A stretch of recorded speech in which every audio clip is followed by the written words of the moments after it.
कुंभ लगन वाले जातकों के लिए हम चंद्रमा की प्लेसमेंट के बारे में बात कर रहे हैं और ये वीडियो अब रहेगी आपके फिफ्थ हाउस के लिए। फिफ्थ हाउस में जहां पर आपके चार्ट में चंद्रमा मिथुन राशि में स्थित होंगे, ऐसे में ये अब बुध के घर में आ गए और आपके चार्ट में वो छठे भाव के स्वामी होकर आए। ऐसे में इस प्रकार का चंद्रमा आपको टैलेंट बहुत अच्छा देगा, सोचने, विचार करने और डिसीजन लेने की अच्छी क्षमता देगा। लेकिन चंद्रमा एक शुभ ग्रह होने के नाते यहाँ ज़्यादा कुछ खराब नहीं करेंगे कभी भी, और ना ही कोई खराब रिजल्ट यहाँ आपको प्रदान करेंगे। लेकिन यहाँ ज़्यादातर जो चंद्रमा के अब रिजल्ट्स होंगे वो चंद्रमा की वास्तविक स्थिति पे डिपेंड करेंगे और चंद्रमा यहाँ कौन कौन से ग्रहों से प्रभावित हैं इस पर भी। तो चंद्रमा की ये प्लेसमेंट है तो आप काफ़ी इमोशनल हो सकते हैं, बहुत ज़्यादा टैलेंटेड हो सकते हैं, कोई क्रिएटिव वर्क में हो सकते हैं। इस प्रकार का चंद्रमा कहीं ना कहीं अब आपको सिक्स्थ हाउस से जुड़े हुए मैटर्स में बहुत ज़्यादा अलर्ट करेगा। आप अपनी पूरी की पूरी क्षमता का कैसे सिक्स्थ हाउस के लिए इस्तेमाल कर सकते हैं। चंद्रमा की ये प्लेसमेंट होने से मुख्य तौर पे आपको यहाँ रिश्तों को लेके कभी कभी परेशानी होगी और कभी कभी आप थोड़े बहुत कंफ्यूजन में भी रहेंगे, क्योंकि ये ड्यूअल साइन में आए हैं। ड्यूअल साइन में होने से हमेशा थोड़ा सा कंफ्यूजन बना रहेगा। इसके लिए अब हमें चाहिए कि आपके चार्ट में बुध बहुत मजबूत स्थिति में हो। अगर बुध आपका बहुत अच्छा है, बहुत ही वेल प्लेस्ड है, तो ऐसा चंद्रमा और भी ज़्यादा बेहतर आपके लिए परिणाम लाएगा। इसके साथ साथ डिपेंड ये भी करता है कि चंद्रमा के साथ आपके चार्ट में कौन कौन से ग्रहों से संबंध बन रहा है। जो भी प्लैनेट्स चंद्रमा के साथ संबंधित होंगे कहीं ना कहीं वो चंद्रमा की प्रवृत्ति को वैसा ही बना देंगे और आपकी मानसिक स्थिति, विचार करने की क्षमता, सोचने की क्षमता या निर्णय लेने की क्षमता पर भी उसी प्लैनेट्स का असर पड़ेगा। ऐसे में आपको ये भी देखना चाहिए कि क्या वास्तव में चंद्रमा के साथ यहाँ कोई ग्रह स्थित है या नहीं।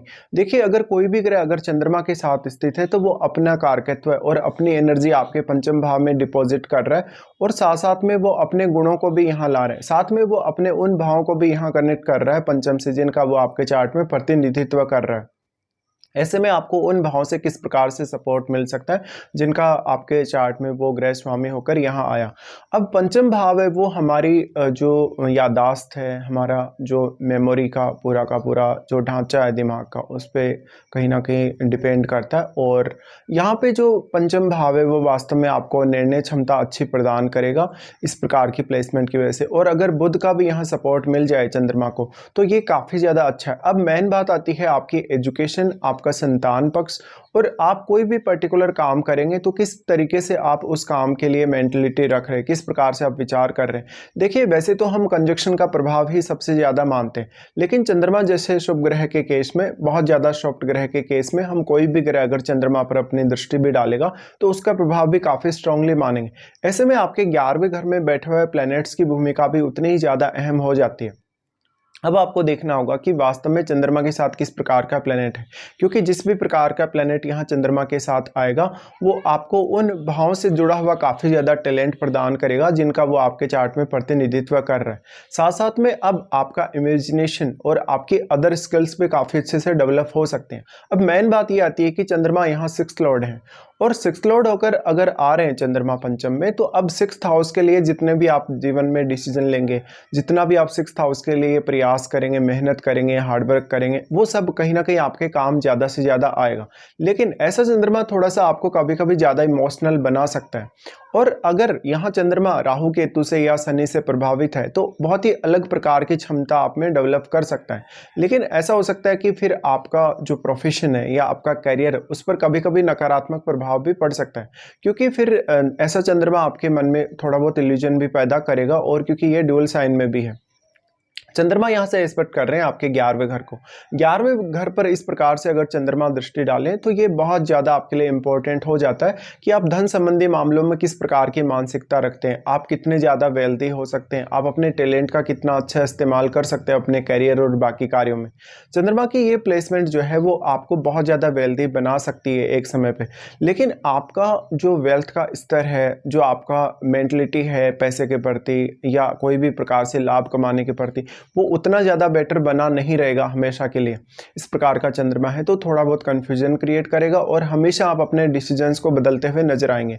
अब अगर इस प्रकार के चंद्रमा को सूर्य से सपोर्ट मिल जाए, बृहस्पति जैसे ग्रह से सपोर्ट मिल जाए या इवन बुध जैसे ग्रह से सपोर्ट मिल जाए तो ये काफ़ी ज़्यादा बेहतर साबित होगा फिर आपके लिए।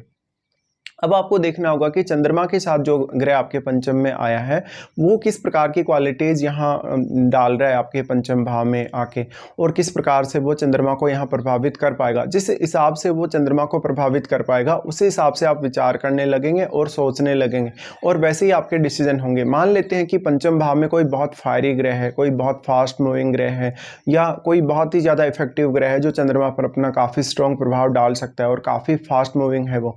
ऐसे में चंद्रमा पर उसी प्रकार का प्रभाव पड़ेगा, उसी हिसाब से आपकी सोचने समझने की क्षमता, विचार करने की क्षमता बन जाएगी। तो अब जो आपकी मेंटलिटी बनी है उसी हिसाब से आप विचार करेंगे, आप अपने आप को फिर बदल नहीं सकते हो। ऐसे में उस प्लैनेट की भूमिका यहाँ काफ़ी ज़्यादा अहम हो जाती है आपके निर्णयों में और बाकी आपके अन्य कार्यों में। अब हमारे लिए सबसे ज़्यादा इंपॉर्टेंट है सिक्स्थ हाउस में बैठा हुआ ग्रह, क्योंकि एक्चुअल में चंद्रमा तो यहाँ सिक्स्थ लॉर्ड होकर फिफ्थ में आ गए, लेकिन जरूरी नहीं है कि आपके सारे के सारे रिजल्ट्स हैं वो चंद्रमा से ही डिसाइड हो जाएंगे, क्योंकि सिक्स्थ हाउस में बैठे हुए ग्रह का अपना इंपॉर्टेंस है, उसका अपना प्रभाव होगा, वो अपना कारकत्व सिक्स्थ हाउस में लेकर आ रहे हैं। तो सिक्स्थ हाउस में हमें कोई बहुत एग्रेसिव ग्रह चाहिए, कोई बहुत फायरी ग्रह चाहिए, तभी हमें ज़्यादा फायदा मिल सकता है। लेकिन चंद्रमा यहाँ होने से अब आपको ज़्यादा से ज़्यादा प्रैक्टिकल होना पड़ेगा, और अगर आपके सिक्स्थ हाउस में सूर्य जैसा ग्रह बैठा हो, या मान लो अगर कोई भी इस प्रकार का ग्रह जैसे बृहस्पति जैसा ग्रह बैठा हो, तो आपके लिए ये काफ़ी ज़्यादा सपोर्टिव हो जाएगा, स्पेशली कैरियर के लिए। अब आपके लिए ये सबसे ज़्यादा मैटर करता है कि सिक्स्थ हाउस से जुड़े हुए मामलों में आप कैसे डील कर रहे हो, किस प्रकार से आप डिसीजन लेते हो। तो अगर किसी भी अदर ग्रह का यहाँ सपोर्ट हुआ, चंद्रमा को सपोर्ट हुआ, या आपके सिक्स्थ हाउस में कोई ऐसा ग्रह बैठे जो आपको सपोर्ट कर सके, तब ये चंद्रमा का जो प्लेसमेंट बना है आपके चार्ट में उससे आपको उतना नेगेटिव प्रभाव देखने को नहीं मिलेगा।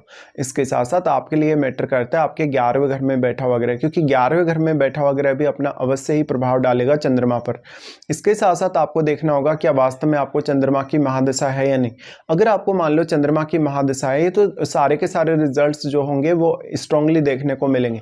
लेकिन अगर आपको चंद्रमा की महादशा नहीं है तो ऐसा हो सकता है कि चंद्रमा पर जो ग्रह आपके चार्ट में प्रभाव डाल रहे हैं उनकी आपको महादशा हो सकती है।